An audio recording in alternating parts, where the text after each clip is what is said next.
Thanks for joining us on Power Lunch. This is Bloomberg Quint. I'm Harsha Subramaniam. Good afternoon. I'm Meera Dugal, and these are our headlines on lunch today. The markets trade flat to mildly negative at lunch hour. Reliance Industries becomes the first Indian company to hit a market cap of 6 lakh crore rupees. Telecom sector stocks are also shining in trade today after Reliance Jio reduced the tenure of various tariff plans, hinting at perhaps a stable pricing regime. And Shinzo Abe is set to become Japan's longest-serving prime minister in the post-war era after his election gamble pays off. The Nikkei caps the longest winning streak on record. All right, those are our headlines, and we'll of course get voices on the show as well, in particular speaking about the coal sector and the shortage of coal that seems to have emerged. But first, a look at the markets. Neeraj is with us as always for all the action on the last street. Neeraj. Well, sadly not as good as the Nikkei, you have to admit. We've come off from the highs of the day, unfortunately, led predominantly lower by, well, you guessed it, financials once again. Almost all large NBFC stroke banks are trading with a bit of a red tick, and that's probably putting that little bit of pressure on the index. But hey guys, telcos, we were talking about this in the morning about what RelJio's price plan uptick could do to the incumbents, and well, it has done that one precise thing, which has given a bit of a fillip to all of those. So Bharti, Idea, well, even Reliance Communication, because of the sentimental impact, is trading very, very well. Bharti is at 8-year highs, topping 500. Idea is at 98, Reliance Communication 7.5% higher. So telcos are doing by and large really well, and cement seems to be doing okay. So Ultratech and Ambuja lead the list of gainers on the cement space. They seem to be doing really well for themselves. And surprising that while the markets are trading soft or mildly soft, I've got a list of stocks which are doing much better. So if you look at the BSE 500 as well, consumption-related stocks have done rather well for themselves. Compton Leaves Consumer, Whirlpool, Page Industries. That basket of stocks seems to be having a fairly decent outing. And, well, the list of suitors for Bhushan Steel keeps on moving up. But that's leading to gains for a clutch of these battered steel names. So Bhushan Steel, yes. Uttam Galva is up about 15%. The penny stock Electro Steel is up about, 19%. So that's got a lot of these names excited.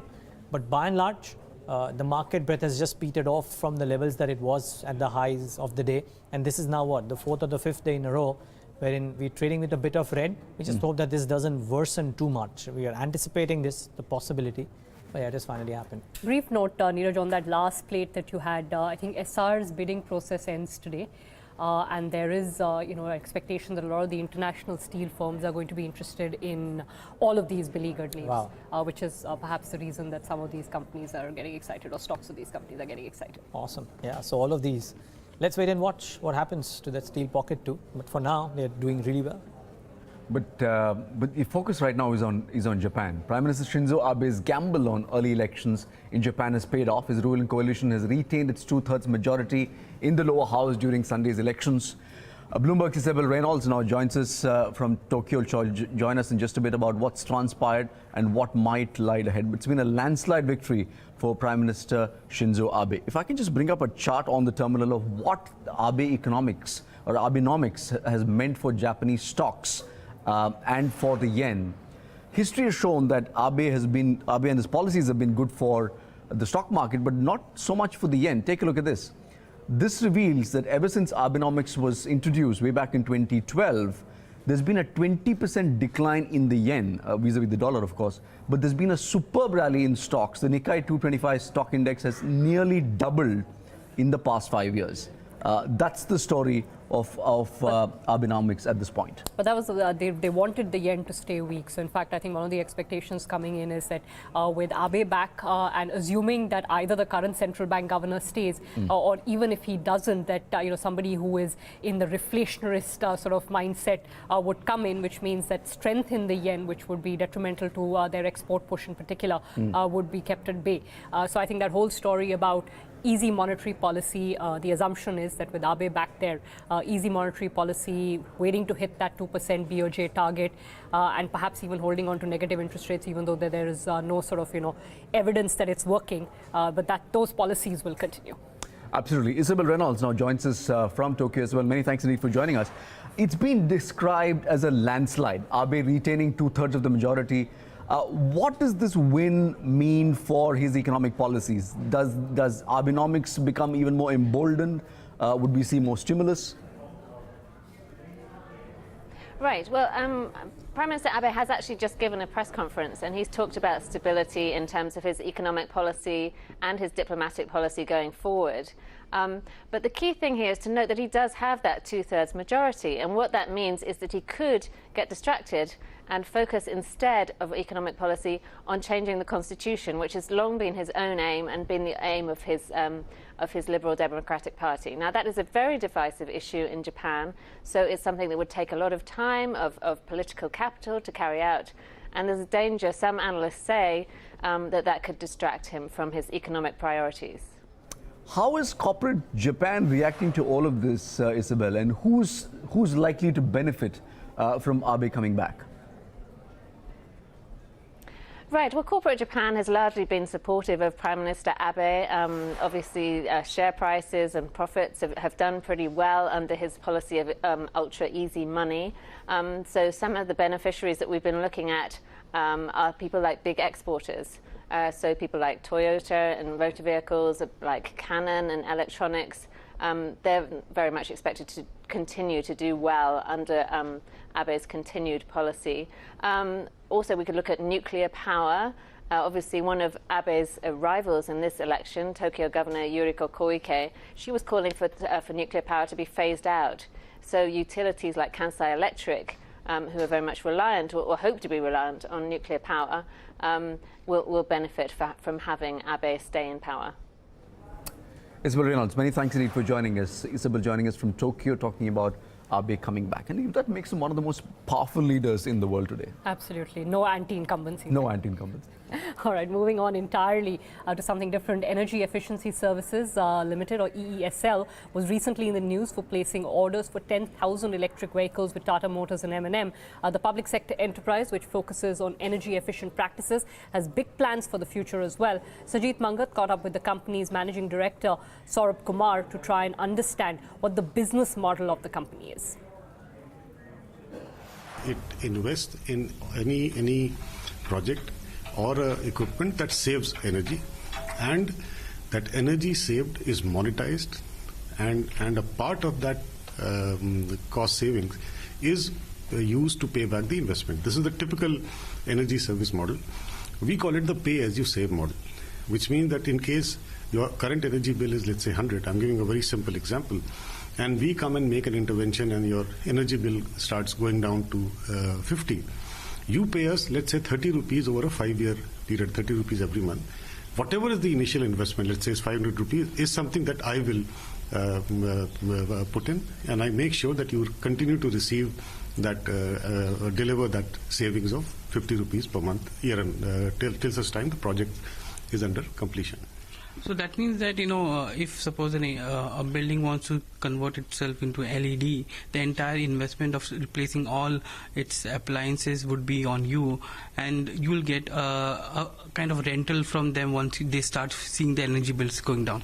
Okay, it's not really rental. Let me give you the concrete example of streetlights.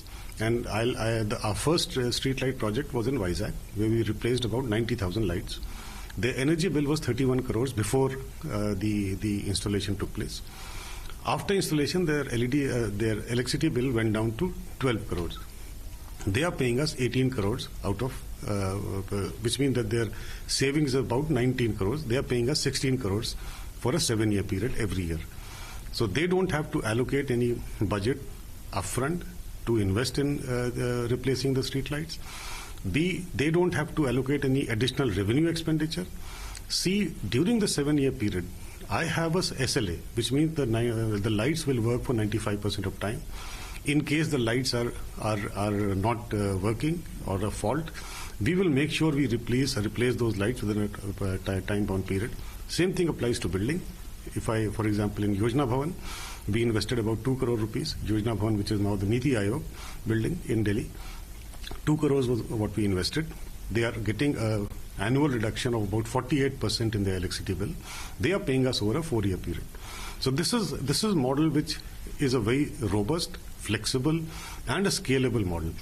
It can be applied to LED bulbs. It can be applied to fans, buildings, smart meters, electric vehicles, whatever it is.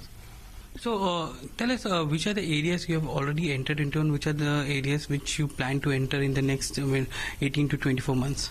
We already are in lighting, both domestic, commercial and public lighting. Then buildings. Then third is agriculture pumps.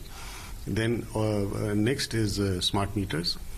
Then also very recently, as I mentioned, is electric vehicle. What we intend to do in the next 18 to 20 months is to get into demand response, get into battery storage, get into charging infrastructure. What is the kind of regulatory hindrances or roadblocks currently we have in India, and can you elaborate on that? What is needed to be done? At the moment, if you look at the Electricity Act, the way it is structured, only a distribution licensee is allowed to sell power. Now, if there is if you want to really promote e-mobility in the country, you would need to have petrol pump-like charging infrastructure managed by public-private partnership or private sector. Now, that at the moment is not allowed as per the Electricity Act. So I understand the Forum of Regulators and the Ministry of Power are working towards it. That was Saurav Kumar of Energy Efficiency Services.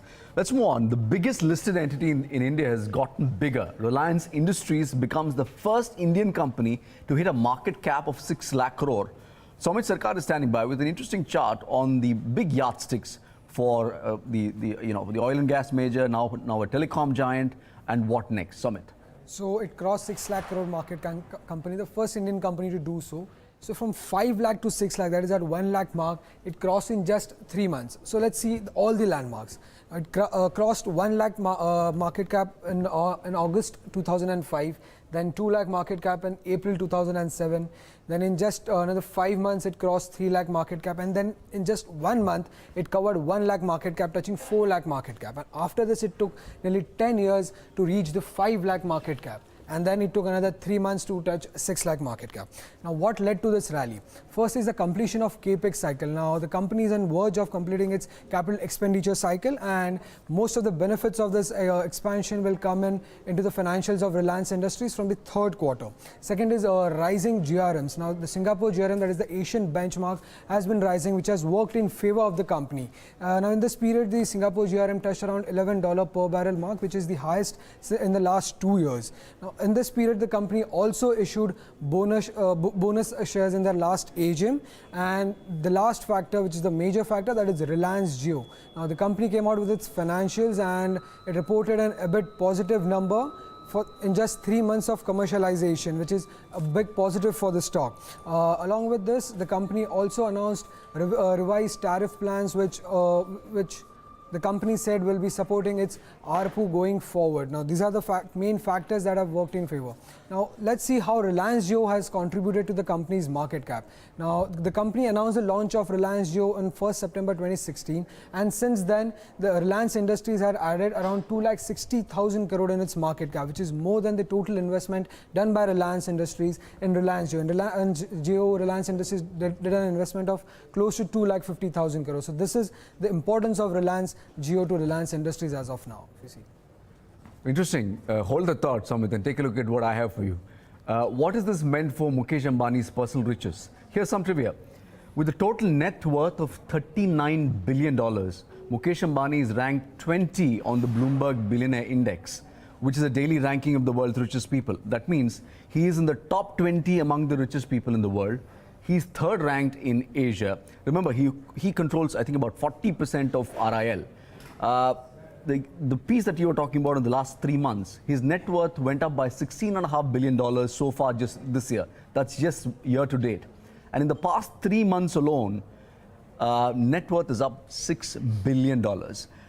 Now, despite this increase, he's not jumped up the billionaire rankings because the 19 guys on top of him have all gotten richer. So there is a rising tide lifts all boats part to the story, but there is also a Reliance part to the story. The god is liquidity. The god is liquidity. Yes. Very true. The god, well, I don't know if it's Reliance Jio or not, but it is something that everybody is watching. We got news a few days back that Reliance Jio has changed its tariff plans, which seems to have given the impression to some market analysts perhaps that there is some stability in pricing returning, and that's the reason that Bharti Airtel and Idea Cellular are rallying in trade today. Samit is still with us.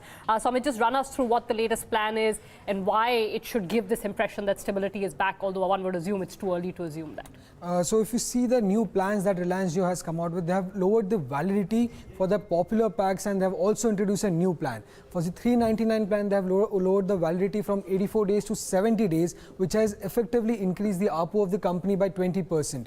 Then for 509 plan, they have reduced the validity from 56 days to 49 days, which has increased the ARPU, that is average revenue per user, by 14%. And then they have introduced a new plan, that is the 459 plan, which will be valid for 84. Now this is the prepaid plans. Now let's come to the postpaid plans.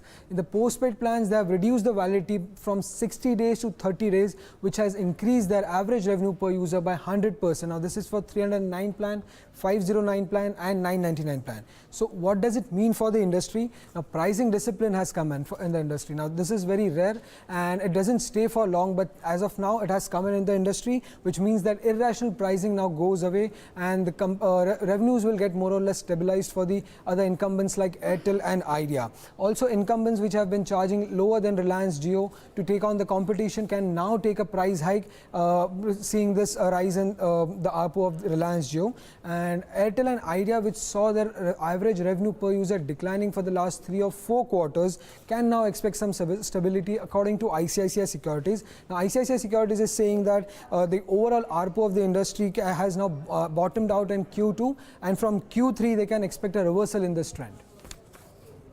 Soumya, thank you for that. Let's move on. India's largest power exchange, the IEX, listed on the markets today, but at a 9% discount to its issue price. The stock has recovered more than 100 points from day's low. That's trading marginally about 0.5% lower today. Jayesh is standing by to tell us what were the concerns. There were some concerns about valuation. It hasn't been a great listing. What's going on, Jayesh? Yes, Harsha, a kind of valuation picture play that is coming in for the market as far as IEX is concerned. Now, at current issue price 1650 and the listed price, last traded price is about 1630. It commands a market cap of in excess of 5,000 crores. Now, this is at par with the other 2 exchanges that we have listed, that is BSE and MCX. Both of them command a market cap of more than 5,000 crores. So this will be at par with those 2, and hence, we're seeing some concerns with regards to valuations over there, because it trades at a PE multiple in excess of 40 times and a price to book in excess of 18 times, compared to BSE, which trades at a price to book of just 2 times. Now, like you were saying, the stock has in fact recovered more than 100 rupees from the low point or from the listing point. It listed at about 1500 and currently trading at about 1630. Now, this is because on the last day of subscription, IEX had in fact revised their anchor book allocation,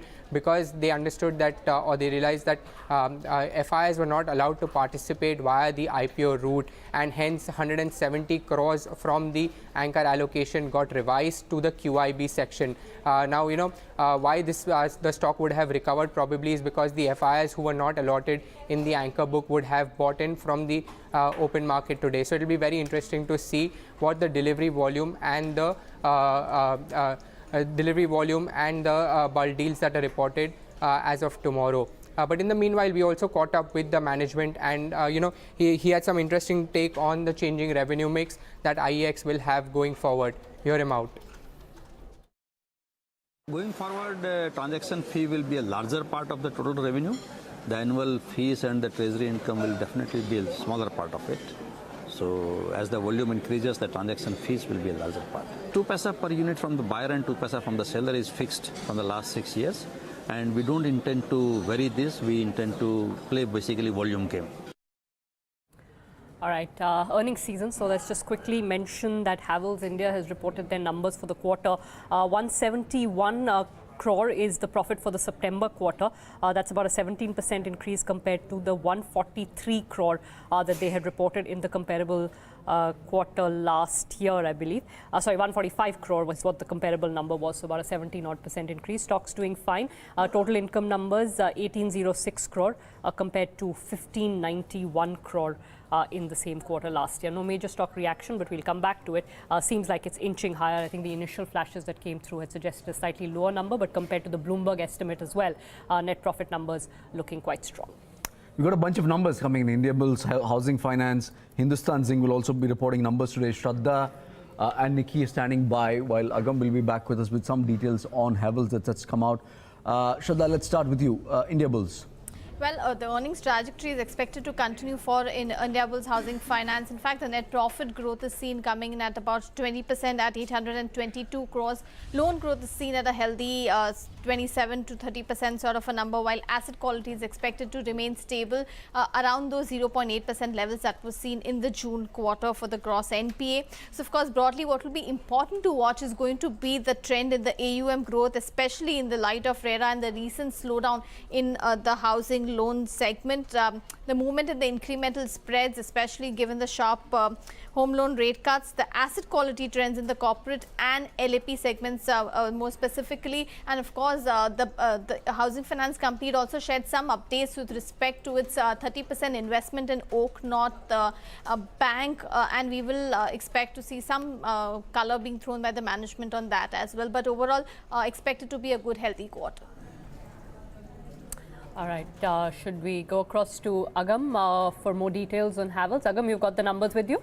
Yes, I do have the numbers. So it is a miss when it comes to the top line. It's coming at around 1,777 crores. But I think the big surprise here is the EBITDA margins coming at 14.1%, a lot higher than our expectations of 11.2%. In fact, we were expecting a contraction in margins, and what we've had is an expansion. Consequently, profits has seen a growth of nearly 17% at 171 crores, and as against an expectation of 143 crores. So it is the operational aspect of Havells which is leading the stock higher, and this is also a surprise considering we were expecting a lot of weakness to seep in because of Lloyd Electric's business, which is dilutive to margins, but as it turns out, we have seen an expansion in margins, and that's the reason why we are looking at that uptick in Havells for now. Agam, thank you for that. Hindustan Zinc will be the first pure-play metals company to be announcing numbers later today. Nikki is standing by with a sense of what's the expectation. Strong numbers expected, Nikki? Yeah, strong number expected both on top line front as well as bottom line, though we are expecting some kind of contraction to come in the EBITDA margin. If you look at the top line growth, we are expecting a 58% growth figure out there at 5,500 odd crore in this quarter as compared to 3,468 crore in the corresponding quarter of the previous year. This is mainly on account of higher zinc prices. The commodity has outperformed all of the base metals, has risen nearly 33% year-on-year basis and almost nearly 15% on sequential basis. Having said that, even lead prices for that matter have substantially run up. However, there is a bit of disappointment coming in from silver prices, but then that's just 10% of the overall revenue if you look at the complete financials. PAT figure is expected to grow as much as 20% for this company at 2,293 crore as compared to 1,900 in the corresponding quarter of the previous year. As I just mentioned earlier, we are expecting some sort of pressure coming in on the EBITDA margin. We are expecting the margins to contract nearly 54% in this quarter as compared to 60% growth in the corresponding quarter, mainly on account of higher cost of production. Volume growth and realization are expected to aid the profitability of the company. But if you look at the volume picture altogether, which is expected to be decent enough, we are looking at a 20% growth in terms of silver volume, while lead volume expected to grow 25%. Zinc also is expected to grow up as much as 29% in this quarter on YOY basis. All right, Nikki, thanks so much for that. That's the roundup of earnings. Switching focus to news that came in actually a couple of days back. The news suggested the National Aluminium Company is shutting down 3 of its captive power plants because of the shortage of coal. Now, that prompted us to look into the data to see whether there is a genuine coal shortage or is this a case of inventory mismanagement. The data doesn't give you a very clear picture. It suggests that there is some shortfall in terms of output from Coal India, but it also suggests that perhaps power companies were running thin on inventories. But trying to get a clearer picture on this, Rakesh Jain of Feedback Infrastructure is joining us on Skype. Very good afternoon to you, Rakesh. Thanks for taking the time to speak with us. What is your sense of what's going on in terms of this coal situation? Because if you look at the data, it doesn't entirely look like Coal India is at fault. They are slightly short of their targets, but it's like some 3-4% kind of shortfall compared to the annual targets. Yeah, you are right. What I can understand from the current sector outlook is that Coal India is not entirely at fault because they have also increased their production, but at the same time, this coal inventory at the end of the power plants, both the private sector as the public sector, they were supposed to have the critical stock level, but because of the, you can say, they wanted to reduce the working capital cost, and also there was a pressure on the performance improvement and the cost reduction. So they started slowing down or withdrawing their inventory level to the extent which was not desirable, and all of a sudden there was a monsoon break, monsoon issues, and then there was certain reduction in the production from the Coal India because of the monsoon problem. And then there was a problem in the monsoon and this hydro failure in some of the places that led to the demand, increase in the power demand. And all of a sudden, all the stakeholders were at unease, whether it's the Coal India or the railways or the power utility. So I can say it's a mix and match of all these stakeholders to take the blame for this particular scenario, including the railways. Rakesh, a couple of months ago, we were talking about the fact that we have enough coal in the backyard. The then Power Minister going on record to say that we will not be importing coal anymore. How has it come to this? Look, I don't want to get into the statement or maybe some sort of over-ambitious statement. India will keep on importing. My firm belief is that India will keep on importing coal because of the various factors. It may be 95 million tons, it may be 100 million tons, it may be 125 to 150 million tons, depending upon various scenarios. Now, why the coal in India will still be importing the coal? First is, there are lots of coastal power plants, which is run by both private sector as well as the public sector. Now, for some reason or another, public sector took the call that they will not import. But at the end of the day, the logistics cost, the landed cost of coal to the power plant in heat value basis, that is very, very critical. So, in case there is a increase in the demand of power, and then there is a logistics cost and the landed cost of coal at the power plant is high, as compared from the domestic coal as compared to the international coal, maybe from South Africa or maybe from Indonesia, India will keep on importing. And then there are issues in relation to the boilers of the power plant because they are configured to the extent of utilizing, let's say, 50-60% imported coal, either in Indonesian coal or the South African coal or a mix and match of the same.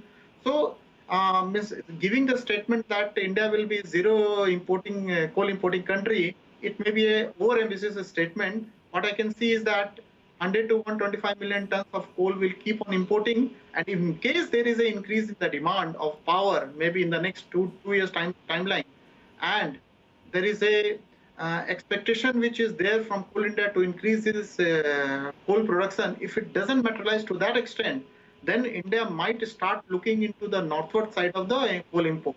So we feel that zero import coal is not is a over-ambitious statement as of now. Mr. Jain, just one more question, going back to the earlier point. As things stand right now, when inventory levels across a lot of power plants have depleted, can you give us a sense of how quickly a situation like this gets corrected? In the sense, what are the delivery sort of timelines for even imported coal or for even domestic coal? For Coal India to step up production would probably take a longer period of time. So this shortfall gets bridged by what, imported coal, and does that take weeks, months typically? Look, imported coal, you have to give minimum 21 days to 45 days time frame, minimum, maybe 1 month for the coal import to happen, and it can come to your dockyard. So maybe last month somebody has given the import order, so the delivery will be happening in the month of November. So you have to give some 15 to 20 days leeway for that. At the same time, Coal India, because of this particular monsoon, has now withdrawn. Now Coal India will start ramping up the production. So we feel that by the mid of November, the situation will ease. Okay, Mr. Jain, thank you so much. Appreciate you taking the time to speak with us. That's the coal situation. I think part of it's self-inflicted, and perhaps in a month or so will correct, as Mr. Jain was saying. On that note, it's out of time on the show. Thank you so much for joining us today. Good afternoon.